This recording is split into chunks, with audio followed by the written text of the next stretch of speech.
il y a énormément de Français qui sont mécontents. Mais pourquoi? Quel est le problème de base? Et si je peux dire, je dirais qu'il y a trois grandes explications que les Français ont à l'esprit. La première grande explication qu'énormément de gens ont à l'esprit, c'est le clivage droite-gauche. Voilà. C'est-à-dire les gens de droite en veulent à la gauche. Voilà. Et les gens de gauche en veulent à la droite. Voilà. Donc pour eux, c'est tout le mal pour un certain nombre de Français de droite, j'en connais, c'est la gauche. Voilà. Et pour les gens de gauche, j'en connais aussi, tout le mal vient de la droite. En fait, ça remonte à très loin, ça remonte aux oppositions qui sont apparues justement au XIXe siècle, et même avant, on peut remonter à la Révolution avec les Girondins et la Montagne, mais disons que tout au long du XXe siècle, on a eu le combat droite-gauche qui a beaucoup marqué les esprits.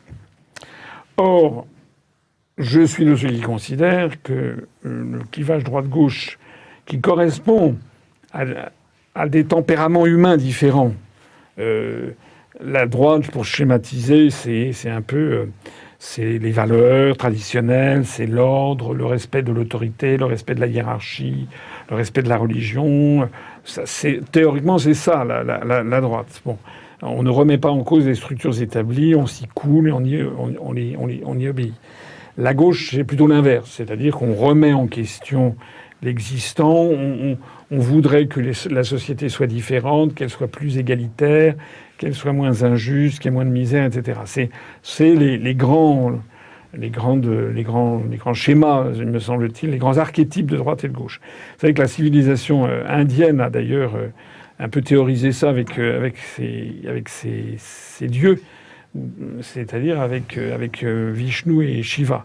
Vishnu, dans le monde indien, dans l'indianité, c'est le principe même du conservatisme, avec ses qualités, l'ordre, la stabilité, la paix, la sécurité, mais les inconvénients qui vont avec, c'est-à-dire l'ennui, l'immobilisme, l'absence d'innovation, etc. Alors que la gauche, c'est Shiva, c'est-à-dire la destruction, exploser les choses, donc la violence, mais avec les qualités qui sont attachées, qui sont le contraire, le progrès, l'innovation, etc. Et donc pour les Indiens, il faut les deux. De Gaulle disait quelque chose, il disait autrement que moi, mais il disait d'une façon qui n'était pas très différente, puisqu'il disait en fait, la France, c'est pas la gauche, c'est pas la droite, c'est les deux à la fois. C'est comme un corps, il faut une jambe droite, une jambe gauche. Ce que je pense, c'est que la droite et la gauche, aujourd'hui, ne veulent plus dire grand-chose. Et pourquoi? Parce que, je vais en parler dans un instant, parce que toutes les grandes décisions sont prises ailleurs. Voilà. Donc on a une espèce de quelque chose qui est absolument factice. On le voit dans les débats de l'Assemblée nationale. Lorsque je vois, par exemple, des gens de la NUP qui disent qu'ils ne veulent surtout pas que le Rassemblement national vote leur motion de censure, parce que c'est l'extrême droite.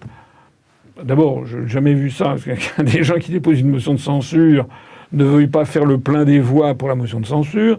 Ça met quand même la puce à l'oreille sur, en fait, qu'est-ce qu'ils poursuivent comme objectif. La réalité, c'est pas ce qu'ils disent, mais la réalité, c'est qu'en fait, ils protègent Macron. Mais surtout, il y a quelque chose d'artificiel là-dedans. Enfin, je veux dire, ça va, c'est bon, l'extrême droite, Madame Le Pen. Non, je suis désolé, mais quand on regarde les choses de façon objective, le Rassemblement national, aujourd'hui, avec son programme, est un parti conservateur, avec parfois d'ailleurs des politiques qui sont plutôt assez progressistes par rapport à beaucoup de partis conservateurs dans le reste du monde. Donc c'est pas ça l'extrême droite. Enfin pour moi l'extrême droite, ce sont des partis qui sont fondés en partie sur la violence, en partie sur comment dirais-je, le refus de toute opposition, qui sont fondés sur une explication inégalitaire du monde, avec des antisémites, anti-musulmans, anti-arabes, qui expliquent le monde de cette façon. Mais je suis désolé, a priori, c'est pas. Je suis pas là pour défendre Mme Le Pen, qui a bien d'autres. J'ai beaucoup d'autres griefs sur elle. Mais le Rassemblement national aujourd'hui, c'est comme Mme Meloni. On en fait des histoires extraordinaires sur Mme Meloni en Italie, c'est post-fasciste, mais Mme Meloni, elle dit la même chose que tous les dirigeants. D'ailleurs, l'Europe s'est félicitée. D'ailleurs, la première chose qu'elle a dite, c'est qu'il faut soutenir Zelensky. Donc, ce que j'observe, c'est que les gens qui disent que Mme Meloni est fasciste, doivent ipso facto, par transitivité, dire l'Union européenne est fasciste. Voilà, parce que c'est exactement la même politique. Alors ça, c'est la première grande catégorie, ce sont les gens qui voient d'abord et avant tout le clivage droite-gauche. Il y a une deuxième grande catégorie qui est apparue au cours des années, qui est la catégorie, j'allais dire, identitaire. C'est-à-dire, il y a des gens pour lesquels le débat, comment dirais-je, le principal problème de la France, c'est son identité nationale, sapée par une immigration incontrôlée, par la montée en puissance de la religion, des religions non chrétiennes et notamment la religion musulmane, etc., etc.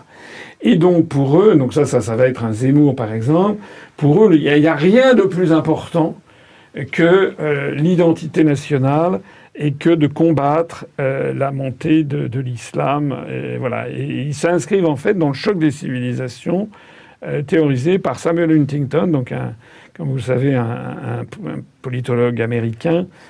C'est une pensée d'origine américaine avec cette histoire de choc des civilisations.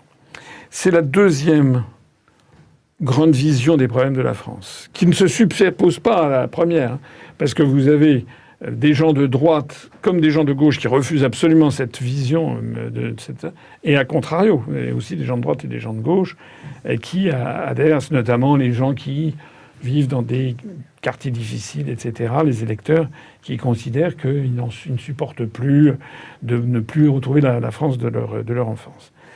Et puis il y a la troisième grande différence, la troisième, comment dirais-je, explication des problèmes de la France, c'est celle que je porte. Celle que je porte, c'est que le combat primordial qu'il y a en France, c'est pas droite-gauche, c'est pas identité nationale versus submersion migratoire, etc.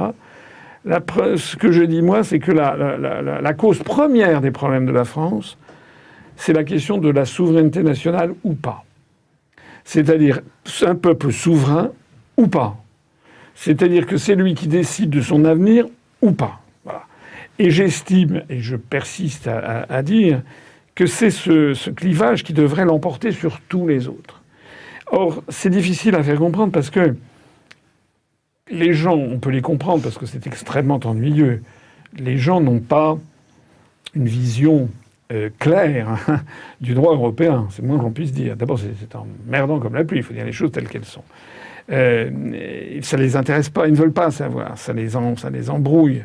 Hein, comme je le dis souvent, si vous voulez rater un dîner avec des copains samedi soir, vous faites venir des amis chez vous et puis vous prenez un pari et vous leur dites après l'entrée, avant de passer au plat principal, vous nous dites je vais vous parler quand même un peu des questions européennes, etc. Vous allez voir, bon, peut-être que vous avez comme vous êtes très politisé, vous aurez peut-être des gens qui suivront, mais la grande majorité des foyers français, si vous commencez à dire ça, les gens vont dire attends, change ton disque, ça nous emmerde, etc. Bon.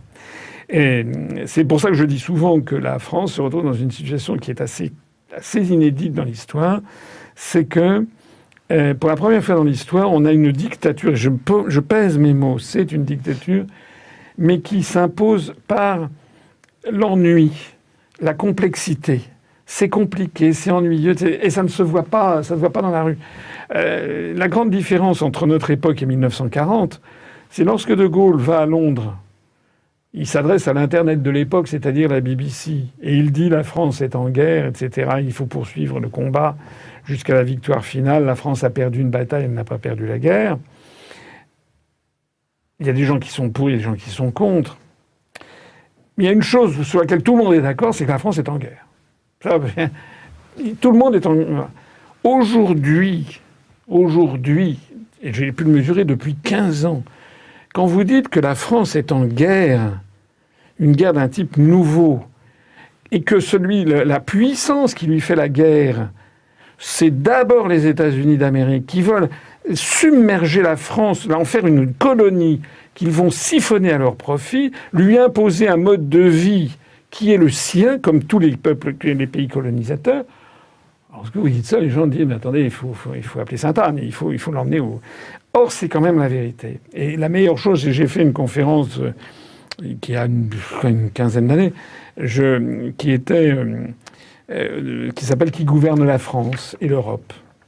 Et j'invite ceux d'entre vous qui m'écoutent à aller la regarder, c'est sur Internet.